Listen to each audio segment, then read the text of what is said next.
Hey Collective, welcome back. I hope you're having a good day today. So today we're going to talk about something really important, and that is the 6 ways to help manage and reduce your stress. And let's just take a moment for the t-shirt. Can we? Okay. Stress is not the enemy. It's the lesson. And we all must learn how to carry our burdens instead of letting them carry us. So, how do we do that, Sara? Well, here are 6 guiding principles that have been written in the books of the wise and lived by those who have refused to let stress take over their lives, including me. When life presses in on you, when anxiety makes you feel like the weight of the world is sitting on your chest and your thoughts won't quit racing, pause, close your eyes, place a hand or 2 over your heart, and take a deep, intentional breath. Allow it to fill your lungs and expand your rib cage. Hold it for a moment. Then exhale. Release the tension. Release the worry. Release the noise. Breathing is the first thing we do upon entering this world, and it will be the last thing we do on our way out. But somewhere in between, we've taken it for granted, forgotten its power. We rush through our days taking hurried, shallow breaths, unaware our own bodies hold the key to calmness. Breathing isn't just a reflex, it's a tool. A bridge between chaos and clarity. As a mind-body practitioner, I studied stress intensively. And stress often shows up in your body before your mind even registers it. Your shoulders tense, your jaw clenches, skin gets acidic. We age quicker, sleep worsens, and our digestive systems get thrown off, just to name a few. But taking control of your breath is the first step in activating your relaxation response, aka your parasympathetic nervous system. Deep, mindful breathing sends a signal to your nervous system. It says, I am safe. I am in control. I am grounded. It slows the racing heart, eases muscle tension, and clears the fog from your mind.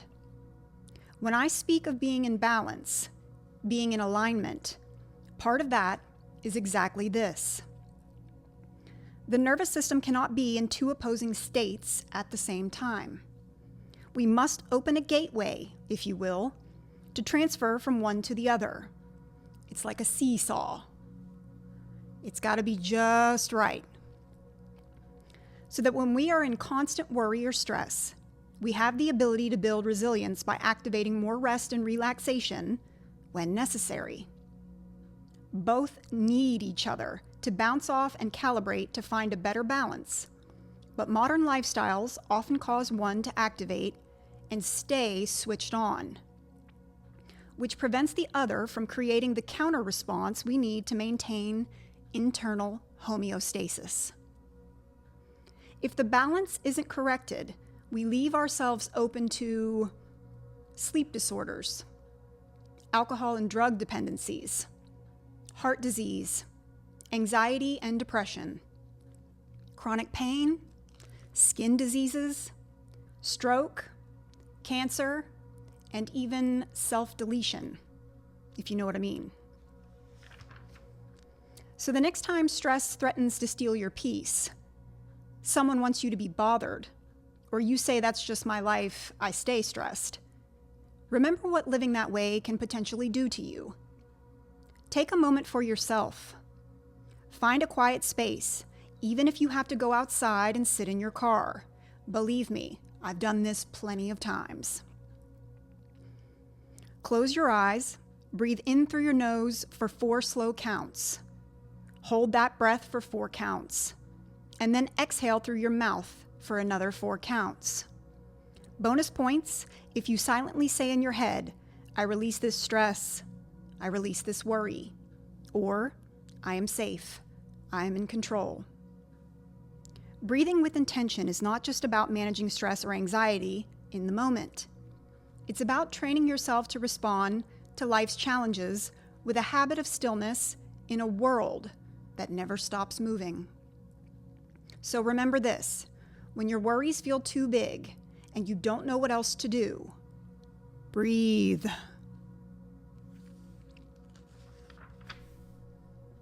Number 2, self-talk. When it comes to stress, a very important aspect of the mind we need to consider is that it takes everything you think and say to yourself literally. Your mind is built to give you exactly what you want. What we think, we create. Every thought affects every cell in our bodies. The brain is hardwired to move you away from pain and towards pleasure. So whatever you link pain or pleasure to is what your brain will either move you towards or away from. This is why I'm always telling you to speak kinder to yourself. The words we speak shape the way we see the world, the way we move through life, and how we handle stress. Too often, the words we carry, words of doubt, fear, and self-criticism, are heavier than any burden. We say, I'm not good enough, I can't do this, I give up. And repeat until these words settle deep in our bones, convincing us they are truth. But they are not truth. They are fear. Negative thoughts are generally based on fear, not facts. We live in a world that demands so much of us. Productivity, perfection, endless strength. And when we fall short, as human beings inevitably do, we are quick to punish ourselves, and round we go. This has to stop. Know this, you are not here to check off every box and meet every expectation. You are not here to be perfect. You are here to live, to learn, and to evolve. To stumble and get back up. It's when we let fear take over, when we fight against change and continue operating in old programs, that the negative self-talk leads to self-sabotage. And self-sabotage leads to low self-esteem, which all keeps us stuck and stressed. The words you speak to yourself in times of hardship and stress matter. They become the script that plays in your mind, the foundation on which you build your resilience. So choose your words wisely. Catch the negative thoughts, and when you feel overwhelmed, instead of saying, I can't do this, I can't handle this, challenge the truth of those words and identify where the fear is coming from. Then change those thoughts to ones that create feelings you desire, like, I'm doing the best I can. I will take this one step at a time. When you feel like a failure, instead of saying, I always mess things up, try saying, I'm learning, and every mistake is a lesson. And repeat until it's second nature for you. Don't just extend kindness to others, give it to yourself every single day. Forgive yourself for your past mistakes. Allow yourself to rest when you're weary and need a break.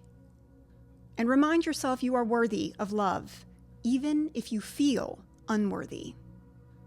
So friends, I challenge you. Stand in front of a mirror, look yourself dead in the eyes, and say something kind. Say, I'm doing my best, and that is enough. Say, I am strong, I am successful, I am beautiful, I am handsome. It may feel goofy at first, it may feel unnatural, but speak it anyway. Speak that shit until you believe it. Because every part of you is listening. And what you tell yourself again and again will become the story you live. Trust. It worked for me. Okay, number 3, releasing control. We have to understand there are things in this life that we will never be able to control. No matter how carefully you plan, no matter how much you prepare, no matter how much you worry. People will leave when you want them to stay. The weather will shift without your permission. Time will move forward whether you're ready or not. And yet, you hold on, trying to change things that were never yours to change. Some things are meant to move as they will.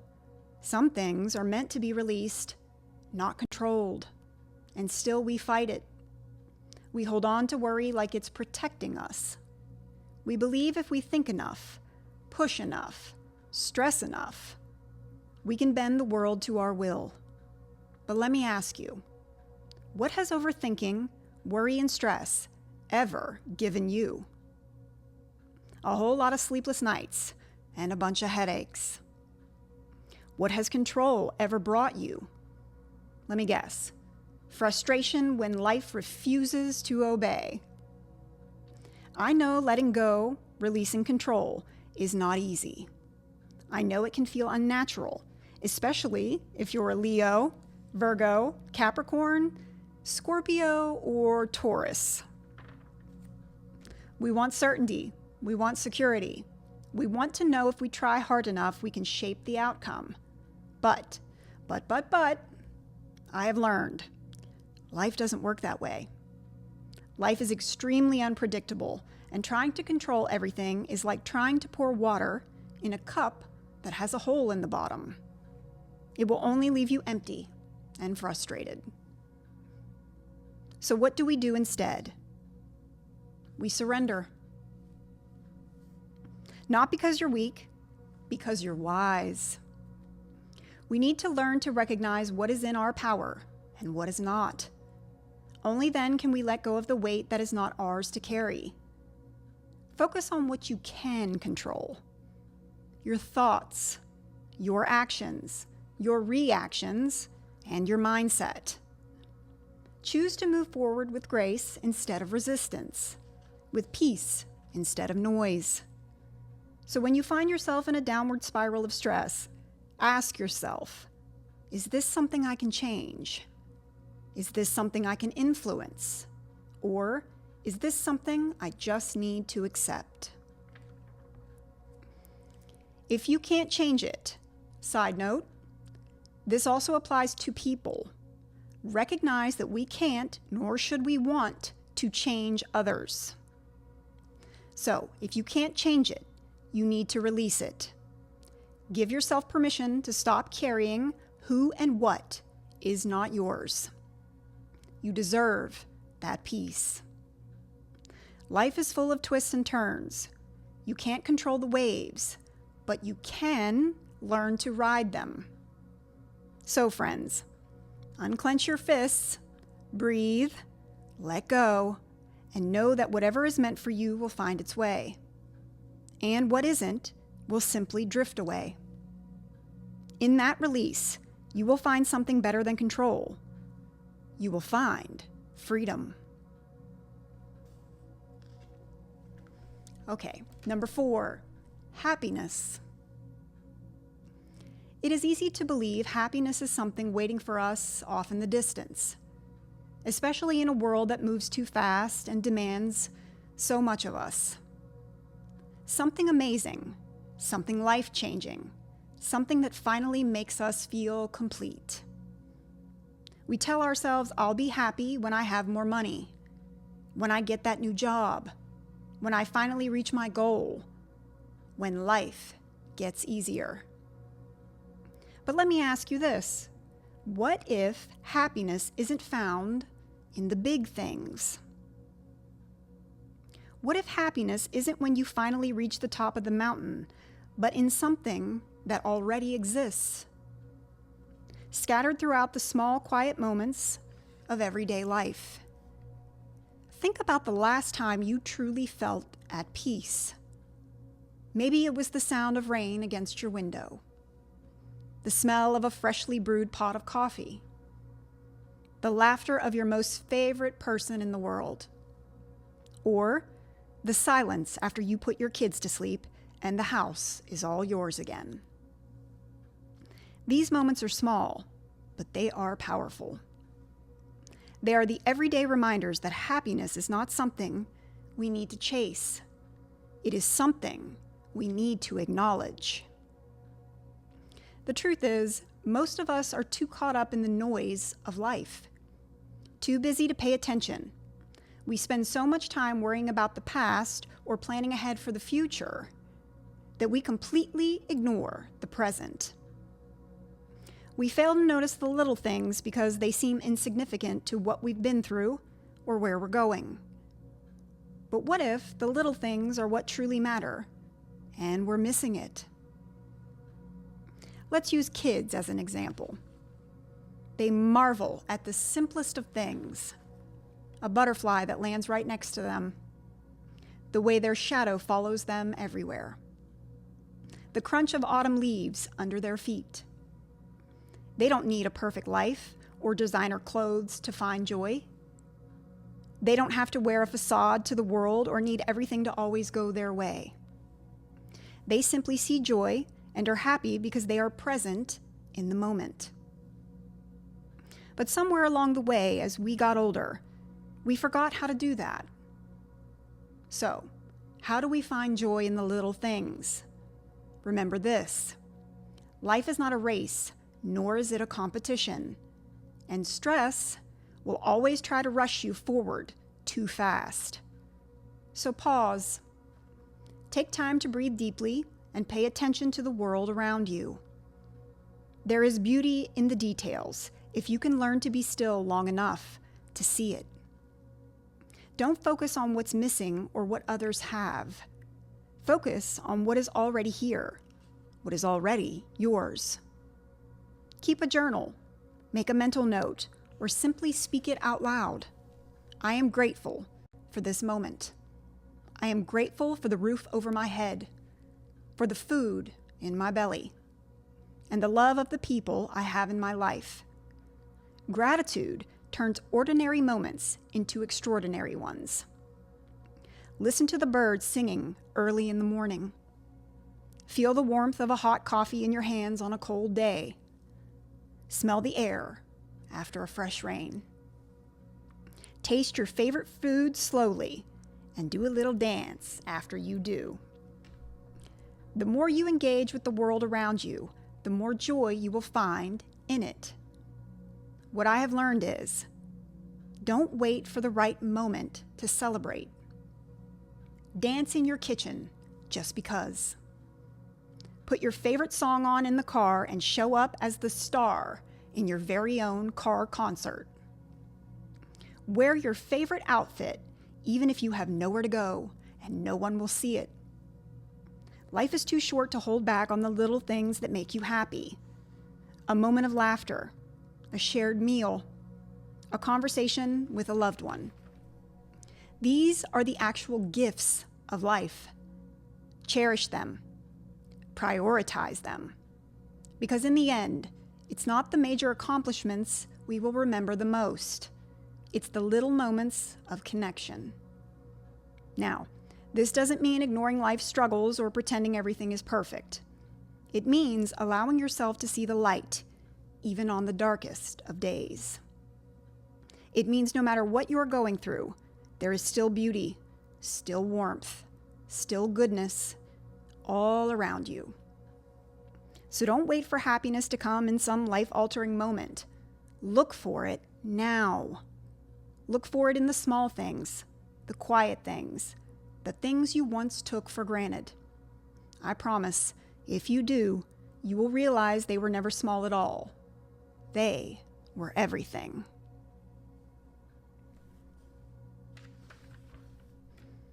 Number 5, rest. Somewhere along the way, we were taught rest is a luxury, that we're falling behind if we slow down, that taking time for ourselves is selfish. The world we live in glorifies exhaustion, praises those who work through the night, who never take breaks, and those who push themselves to the edge just to prove their worth. But know this, rest is not a weakness. Rest is not laziness. Rest is survival. Take nature, for instance. The sun does not shine 24 hours in a day. The tides rise and they fall. The trees shed their leaves in autumn, not because they are dying, but because they're preparing for the new. The seasons remind us that everything in life, including us, needs time to slow down, to gather strength for what comes next, to recover. So why do we deny ourselves the same? When you are tired, truly tired, not just physically, but mentally, emotionally, and spiritually, what do? Do you tell yourself to just keep going? Even when your mind and body are screaming for relief? Or do you pause, listen, and allow yourself to rest? Personally, I used to be the latter. Sadly, we have been conditioned to believe that our worth is tied to our productivity, that we are only valuable when we are achieving, accomplishing, working. But we are not machines. We are not meant to run endlessly without pause. The body was designed to need rest. The mind was designed to need stillness. And your soul was created to need peace. Denying yourself rest does not make you stronger. It makes you weaker, more disconnected from yourself, more drained. So, I have learned, you don't have to reach the point of exhaustion before you give yourself permission to slow down. You don't have to wait until burnout consumes you before you take a breath. Rest is something you deserve simply because you exist. Because you cannot pour from an empty cup. Because you are human. So know this, rest. And do not apologize for it at all. Rest when your mind is overwhelmed with too many thoughts. Rest when your body aches from carrying too much. Rest when your heart is heavy from trying way too hard. Turn off your phone without explanation. Take the nap without guilt. Say no to commitments and people who drain you. Sit in the quiet without feeling like you need to be doing something. Give yourself the same kindness and care you so freely give others. And most importantly, understand rest isn't just about sleeping. Rest is whatever renews your spirit. Maybe it's walking in nature, which is a favorite of mine. Reading a book, sitting in silence with a cup of tea. Maybe it's laughing with a friend, journaling your thoughts, or simply allowing yourself to do absolutely nothing without shame. This lesson took me a long time to learn, and I still have to force myself at times. The world will keep moving even if you take a break. The responsibilities will still be there when you return. But you will now be stronger. You will be clearer. You will be whole again. So friends, rest. Not because you have to prove that you deserve it, but because you're human, and that is reason enough. Life will test you, stretch you, and at times, it will break you. There will be moments when the road ahead seems unclear, when the weight feels unbearable, when everything you thought you could count on shifts beneath your feet. Believe me, I know. In those moments, it is easy to believe you have to carry it all alone. To think strength means standing tall, without bending, without reaching, without needing. But know this, we were never meant to do this alone. And if for some reason you find yourself doing just that, remember to rest.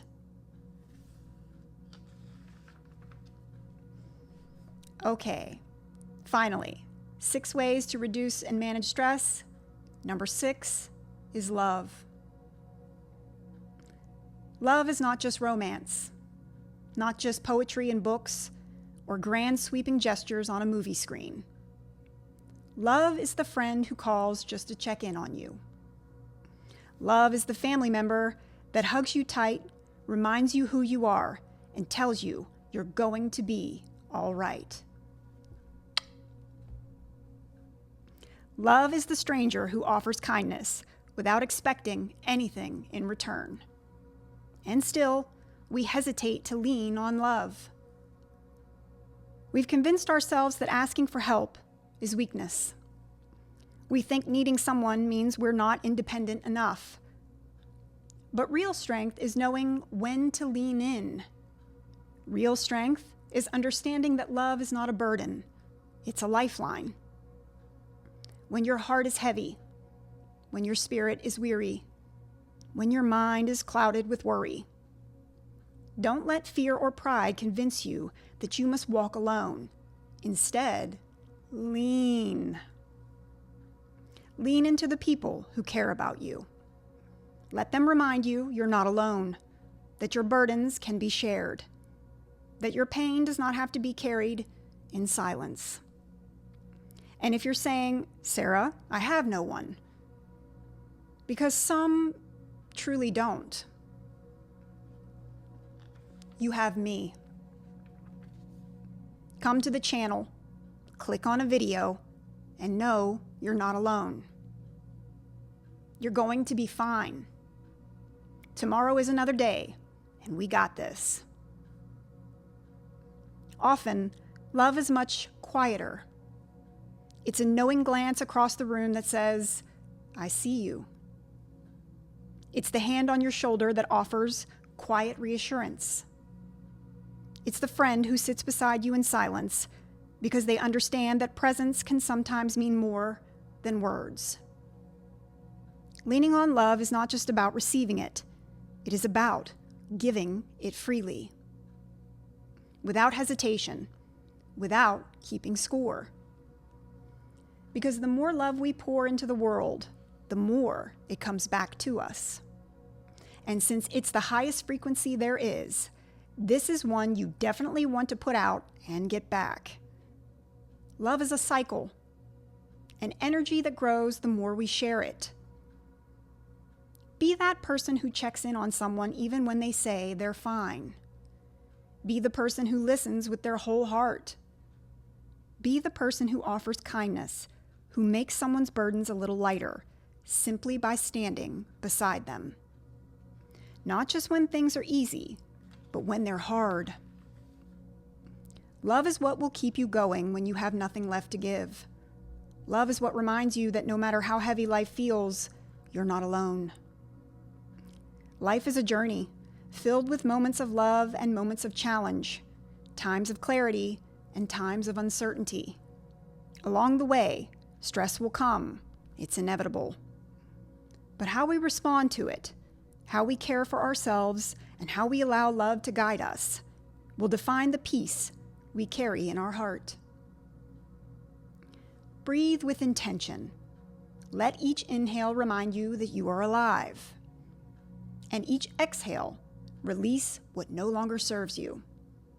Speak kindness over yourself because the words you say shape the world you live in. Let go of what you cannot control. Understand, peace is not found in holding on, but in the surrender. Find joy in the little things because happiness is not a destination. It is hidden in the small, quiet, everyday moments. Rest without apology, knowing that you are not required to burn out to prove your worth. And lastly, lean on love. It is the foundation of all strength, the force that carries us through life's stress. So, collective, remember this going forward. Number 1, breathe. Number 2, speak kinder to yourself.